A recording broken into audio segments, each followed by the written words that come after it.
Hi fellas, how are we doing today? I'm Amit Waridi Kilor. Let's discuss about Afghanistan. Afghanistan को तालिबान ने take over कर लिया है. US government has left the game and Afghanistan government has left the building. But अब आगे होगा क्या? What lies in the future of Afghanistan? Before we look at the future of Afghanistan, let's look at the past. Actually में पूरे अफगानिस्तान को समझने के लिए उनके पिछले कुछ डेकेड्स की हिस्ट्री समझना जरूरी है. मैंने एक बार आपको एक वीडियो के द्वारा अफगानिस्तान का इतिहास 5 मिनट में समझाने की कोशिश की थी. मैं आपको वो सेम वीडियो प्ले करता हूं ताकि आपको ये समझ में आ जाए बेसिकली अफगानिस्तान का इतिहास क्या है. हमारी कहानी स्टार्ट होती है 1979 में. 1979 में उस समय यूएसएसआर यानी सोवियत यूनियन और यूएसए के बीच में कोल्ड वॉर चल रहा था. यूएसएसआर अफगानिस्तान की स्ट्रेटेजिक इंपॉर्टेंस की वजह से यहां पर एक कम्युनिस्ट गवर्नमेंट एस्टेब्लिश करना चाहता था और इसी उद्देश्य के परस्यूट में उन्होंने 1979 में इन्वेड किया अफगानिस्तान को और वहां पर एक कम्युनिस्ट रिजीम को एस्टेब्लिश कर दिया, एक पपेट कम्युनिस्ट रिजीम को. उनको एक मेजर प्रॉब्लम का सामना करना पड़ा in the form of the resistance bye Mujahideen. उनके इस इन्वेजन के अगेंस्ट एक ग्रुप खड़ा हो गया जिसका नाम है मुजाहिदीन.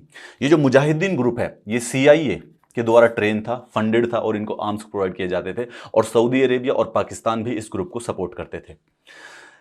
अगले 10 साल तक इन्होंने गुरिल्ला वारफेयर चलाया यूएसएसआर फोर्सेस के अगेंस्ट. जो ये वॉर थी अफगानिस्तान की वॉर यूएसएसआर के लिए उसके वियतनाम साबित हुई.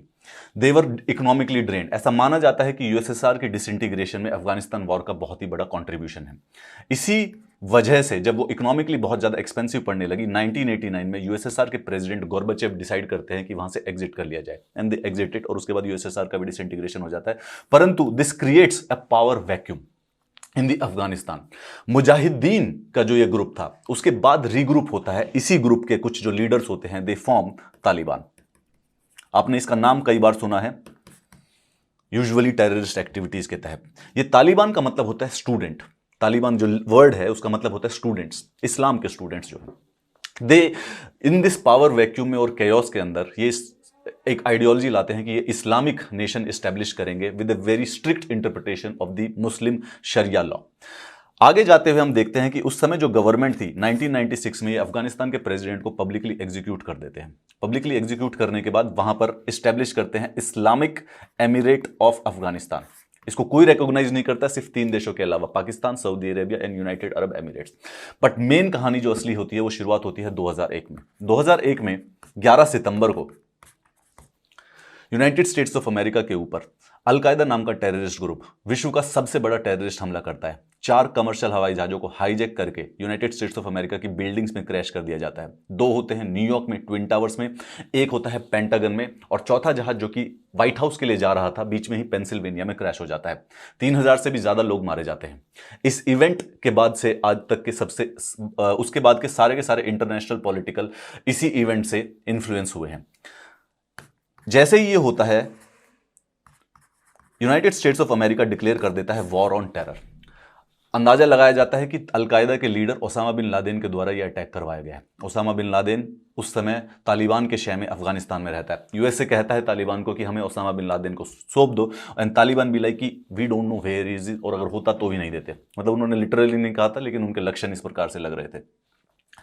इसकी वजह से अक्टूबर में यूएसए इन्वेड करता है अफगानिस्तान को to end the Al-Qaeda terrorist group. And that war which started in October by USA is still going on, also called as the forever war. खत्म ही नहीं हो रही है, कुछ भी कर लो. ये जब वॉर अफगानिस्तान की स्टार्ट होती है इस पे नेटो का, यूनाइटेड नेशंस का पूरा सपोर्ट होता है. इस वॉर के तहत तालिबान को 3 महीने के अंदर अंदर सब कुछ खदेड़ के बाहर भेज दिया जाता है अफगानिस्तान के. और दिसंबर में हामिद करजाई जो कि एक यूनाइटेड स्टेट के सपोर्ट के द्वारा एक इंटरिम गवर्नमेंट फॉर्म करते हैं अफगानिस्तान के अंदर. लेकिन जो तालिबान ग्रुप जो कि पाकिस्तान के पोरस बॉर्डर से इधर उधर छुप गया था 3 से 6 महीने के अंदर वापस रीग्रुप करते हैं और यूएसए की फोर्सेस के अगेंस्ट फिर दोबारा से एक गुरिल्ला वारफेयर स्टार्ट कर देते हैं. And that guerrilla warfare has been going on since last 20 years. 10 साल के बाद पता चलता है कि हमारे ओसामा बिन लादेन जो थे, ओसामा बिन लादेन वो अबोताबाद में छुप कर बैठे हुए थे. 10 साल के बाद एक यूएस नेवी सील्स के ऑपरेशंस के अंडर उनको असैसिनेट कर दिया जाता है. फाइनली 2014 में यूएसए डिक्लेयर करता है कि उनका तो काम हो गया है। हावेवर वो जो ऑपरेशंस जो कि उन्होंने अक्टूबर 2001 में स्टार्ट किए थे उसको ऑफिशियली 2014 में एंड माना जाता है, लेकिन 2014 के बाद उसी के कंटिन्यूअस में एक रेजोल्यूट फोर्स वहां पर रखी जाती है ताकि एक ट्रांजिशन हो सके पीस में अफगानिस्तान का। वो जो पीस का जो प्रोसेस था जो 2014 के बाद स्टार्ट हुआ था इन द सेंस कि कब यूएस के सारे फोर्सेस अफगानिस्तान से बाहर निकाल दिए जाएंगे वो अभी तक कंटिन्यू है। इस बीच में तालिबान एक इंपॉर्टेंट, क्योंकि वो 15-20 साल के अंदर एक इंपॉर्टेंट इवेंट बनकर एंटिटी बनकर उभरा है और उसके बिना पीस नेगोशिएशन पूरी नहीं है। पिछले 4-5 सालों से उनके बीच में इस प्रकार से नेगोशिएशन चल रहे हैं। यही नेगोशिएशन तालिबान और यूएसए के बीच में 2020 में हुई, जिसमें डिसीजन लिया गया था कि यूएसए अपने ट्रूप्स को निकाल देगा 2021 तक। And today, that is being reviewed again. Well, the forever war of the United States of America is over. After 20 years, जो Taliban basically United states of America की इन्वेजन के द्वारा हटाया गया था, they are back in Kabul. Kabul basically जो अफगानिस्तान की राजधानी है, अगस्त 15 को बेसिकली तालिबान के कंट्रोल में वापस आ गई और जो प्रेसिडेंट हुआ करते थे अशरफ गानी और अपने मिनिस्टर्स के साथ वो बेसिकली देश छोड़कर भाग गए। तालिबान ने अभी तक ट्रांजिशन गवर्नमेंट नहीं बनाई है, परंतु उनके जो लीडर हैं, जिनका एक का नाम है आमिर खान मुत्ताकी, जो कि एक इंफॉर्मेशन मिनिस्टर हुआ करते थे पहले तालिबान के, he is into negotiations with the former president Hamid Karzai, जो कि 2001 में यूनाइटेड स्टेट्स के इन्वेजन के बाद प्रेसिडेंट बने थे, and the top government negotiator Abdullah. ये यूनाइटेड स्टेट्स ऑफ अमेरिका के द्वारा अपॉइंटेड नेगोशिएटर है, जो कि तालिबान, अफगान गवर्नमेंट और यूनाइटेड स्टेट्स के बीच में नेगोशिएशंस करवा रहा है। सवाल यह है कि तालिबान अपने आप को इस्लामिक एमिरेट ऑफ अफगानिस्तान कहते हैं, ठीक है। इस समय एट दिस मोमेंट, राइट, अभी इस समय तालिबान ने अपनी ट्रांजिशन गवर्नमेंट नहीं बनाई है, तो हम मानेंगे कि जो अशरफ गानी की जो थी वो एक इस्लामिक रिपब्लिक था जहां पर प्रेसिडेंट हेड होता है। Taliban are definitely expected to change it, no doubts about it. इसका मतलब यह है कि उनके जो सुप्रीम लीडर है, this person which is leader Mullah Hibatullah Akhundzada, he would become the amir of the Afghanistan, right. It will be Islamic emirates of Afghanistan, तो उसका जो सबसे बड़ा हेड होता है उसको आमिर कहा जाता है। ट्रांजिशन प्रोसेस जो इस समय अंडर चल रहा है, तालिबान ने जितने भी अफगानिस्तान के अंदर डिप्लोमेटिक मिशंस थे, उन्होंने कहा है कि वो किसी को टारगेट नहीं करेंगे। इसका एक रीजन ये है कि because they are worried about the international perception at this moment. उनकी तरफ से ये स्टेटमेंट्स आई हैं कि the new government of Taliban would respect women's right but with in the framework of Islamic law, that's the key here. Taliban will not target anyone जिन्होंने पुरानी governments के साथ या फिर यूनाइटेड स्टेट्स के साथ या नेटो फोर्सेस के साथ काम किया हो। At least they are saying so, whether they will stick by this और not is in different thing all together, but इस समय वो कह ही रहे हैं। And they have also set up check points across the city. The question here is that they are concerned about the public perception right now. This is new for them. In 1996 they were not concerned about the public prosecution. वो public executions करते थे, art, culture सब ban कर दिया था, but at this moment it seems they are slightly worried about it. They want to assure the Afghanistan people, जो कि बहुत सारे से आपने सोशल मीडिया पे एयरपोर्ट्स के सीन देखे होंगे, हवाई जहाजों के सीन देखे होंगे, अफगानिस्तान काबुल एयरपोर्ट के सीन देखे होंगे। Lot of people who are afraid of Taliban actually trying to भागना की कोशिश कर रहे हैं, they want to flee away from that। लेकिन तालिबान कोशिश कर रहा है उन सबको अश्योर करने का कि चिंता की कोई बात नहीं है, थोड़ा सा बदलाव आया है, एग्जैक्टली 1996 जैसा नहीं होगा, at least that's what they claim. But the question is that ये जो स्टेटमेंट है, are they only mere optics, मतलब कि इस समय वो सिर्फ परसेप्शन मैनेज करना चाहते हैं। At the present moment the situation is very complex, let's to say it very mildly. इस करंट सिचुएशन की कॉम्प्लेक्सिटी और डेलिकेसी को लेकर वो सिर्फ एक स्मूथ ट्रांजिशन के लिए ये बात कह रहे हैं। Will they stick to it? अब इस बात पर क्लैरिटी नहीं एमर्ज हुई है कि what they are going to do in Kabul, किस प्रकार का वो एमिरेट एस्टेब्लिश करेंगे, किस प्रकार की गवर्नमेंट होगी। दो if somebody needs to make a guess, they'll probably go the same way जो कि 1996 में किया था उन्होंने। 1996 से 2001 basically emirate of Afghanistan establish करके उसको शरिया लॉ यानी कि इस्लामिक शरिया लॉ की स्ट्रिक्ट इंटरप्रिटेशन के द्वारा चलाने की कोशिश। Most probably they will try to do the same thing. क्यों? क्योंकि ऐसा कोई एविडेंस एग्जिस्ट नहीं करता है कि तालिबान के अंदर पिछले 20 सालों में ऐसी कोई स्ट्रिक्टली आइडियोलॉजिकल ट्रांसफॉर्मेशन हुई हो। तालिबान जब 1906 से 2001 तक पावर में थे तो even basic human rights were suspended in Afghanistan. Women were not allowed to work, girls were not allowed to go to school, और इस प्रकार के कुछ विमेन अपने घर से बाहर नहीं निकल सकती थी बिना मेल कंपेनियन के। 1996 से 2001 के बीच में उनका जो कानून था, amputation, flogging, stoning, that was the kind of punishments they used to give to criminals. जो हमारे काबुल का फुटबॉल स्टेडियम था उसको पब्लिक एग्जीक्यूशन उसके अंदर कराई जाती थी। Music, TV, cinema, photography, painting and even kite flying were banned in the Islamic emirate of the Afghanistan when Taliban was ruling from 1996 to 2001। उनको जो आर्ट और कल्चर की कोई चीजें होती है उन्हें तबाह कर देते हैं। बामियान बुद्धा उन्होंने 2001 में डिस्ट्रॉय किए थे। 1500 साल पुरानी एक मूर्ति है जो कि पूरे के पूरे विश्व की हेरिटेज है, उसको डिस्ट्रॉय कर दिया गया। Why? Because they believe in an absolute puritanical interpretation of Islam. एकदम प्योर इस्लामिक सिस्टम एस्टेब्लिश करना चाहते हैं और अभी उन्होंने अपने किसी भी बिलीफ को डिसओन नहीं किया है। There is no moderation in their ideas as such. Taliban माना कि काबुल के अंदर जब एंटर किया था तो क्योंकि अशरफ गानी पहले से ही भाग गए थे तो कोई खास ब्लड शेड तो नहीं हुआ, परंतु ये 20 साल का जो समय बीता है यूनाइटेड स्टेट्स ऑफ अमेरिका के साथ वॉर में, that has been filled by violence. वो हमेशा से वायलेंस के फिल्म में रहा है। पिछले 20 साल से वो सुसाइड अटैक्स करते रहे हैं। They have killed thousands of civilians. उन्होंने हजारों जो अफगान फोर्सेस के जो सैनिक थे उनको भी मार गिराया है स्पेसिफिकली इसी वायलेंस के तहत। जर्नलिस्ट, लिबरल क्रिटिक्स का मतलब है कि somebody who also puts sympathetic view of Taliban in front of the world, ठीक है, वो उनकी तरफ का भी व्यू पॉइंट बताने की कोशिश कर रहे थे, परंतु वो तालिबान के द्वारा वो भी असैसिनेटेड है। इवन पायलट्स जो कि बेसिकली जहाज मतलब जो अफगान गवर्नमेंट के साथ जो पायलट्स काम करते हैं हेलीकॉप्टर्स के, तो उनको मार गिराता है Taliban. And in the Taliban the areas captured since में जब तक यूएस विड्रॉल हुआ है, there have been reports of public executions, beating and forced marriages of young girls with Taliban militants. आपने कहानी सुनी होगी, न्यूज भी सुनी होगी कि 20 साल से लेकर 45 साल तक की जो भी फीमेल्स हैं उन सबको ऑर्डर कर दिया गया है कि उनकी तालिबान मिलिटेंट्स के साथ शादी करवा दी जाएगी, चाहे वो चाहें या ना चाहें।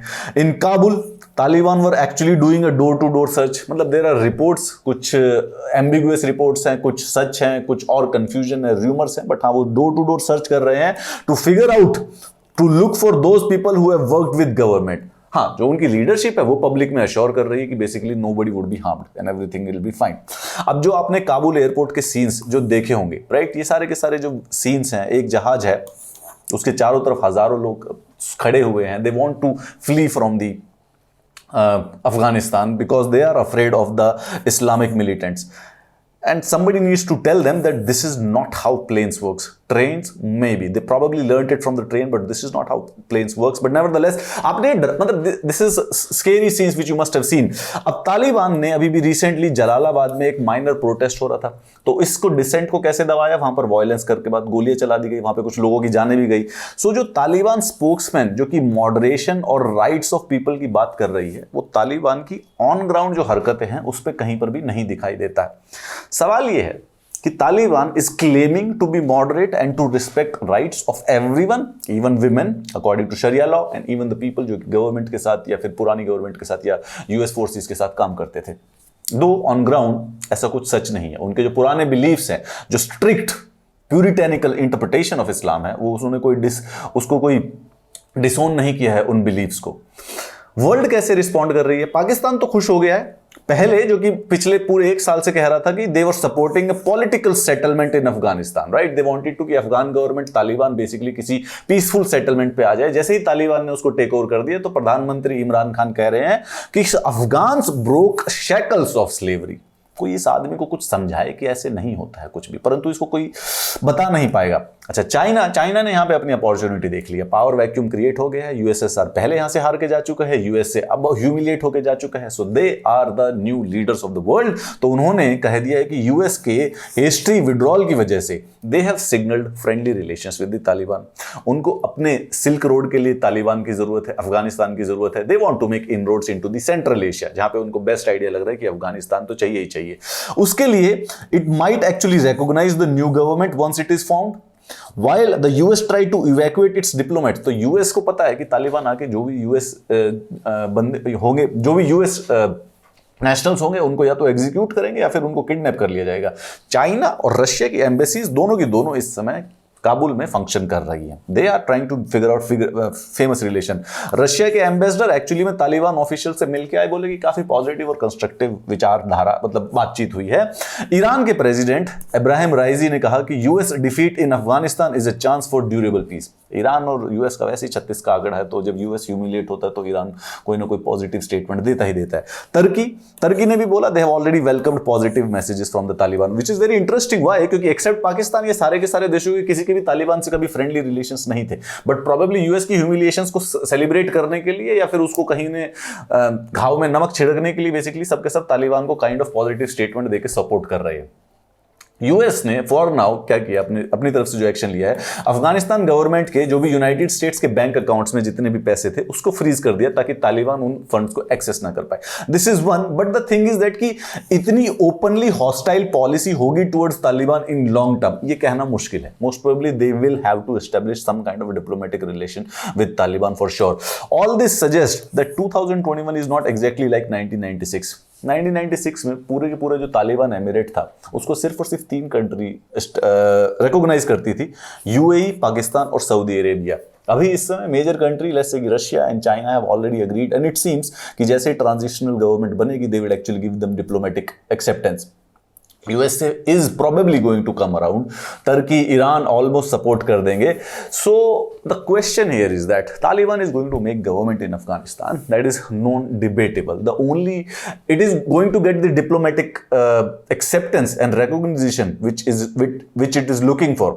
That is almost more or less a given. The only question, the doubt which remains is that what kind of government they are going to come up.